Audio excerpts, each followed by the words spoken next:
We're all well aware how we got here. Everyone learned about it at school, starting with the basic facts at the age of 6.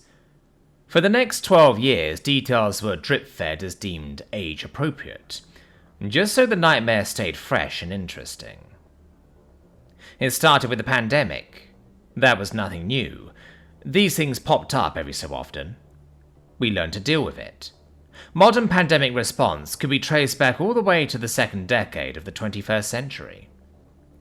But then the virus mutated and began attacking plant life. That was unusual, if not unprecedented.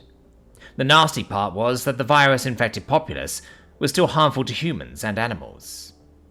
Cooking helped in some cases, so did meat consumption.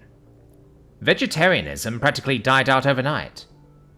Things got a little dicey when faced with the fact that livestock required food, too, and contaminated meat could infect humans. But, according to the textbooks, we managed by outlawing blue, rare, and medium steaks, until the virus became heat-resistant. Thus began the Great Famine. That's when global anxiety gave birth to the twins global panic and global depression, and the greatest modern minds found the greatest ancient solution: decimation. The term Soylent Green upgraded from a dark humor punchline to a viable business model, courtesy of Kellanova Unilever, saviors of humanity, whose food processing prowess turned indigestible into balanced nutrition. In one swoop, the decimation solved the age-old issues of world hunger and overpopulation. Bonus, decimation quells uprisings and riots. Many a term paper has been written with phrases like honorable sacrifice and everyday heroes, and of course that old standby about the needs of the many outweighing the needs of the few. I filled my fair share of pages with this drivel. I don't know if my classmates actually believe those words. I never dared to ask. These days, the honorable sacrifice isn't even seen as that much of a sacrifice anymore.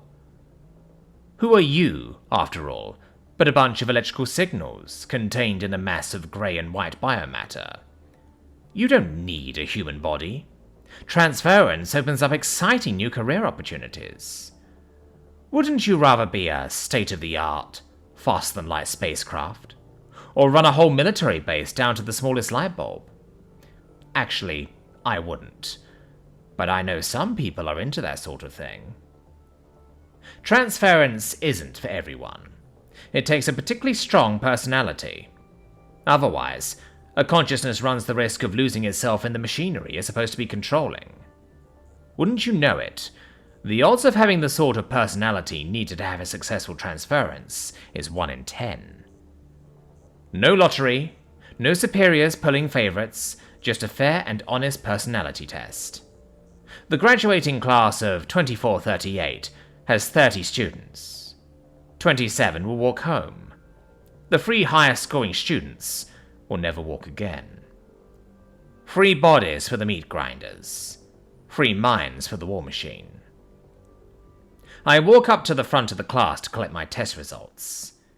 My heart is threatening to jump out of my chest as I tear the envelope open and stare at the yellowish card inside. 97%. Shit.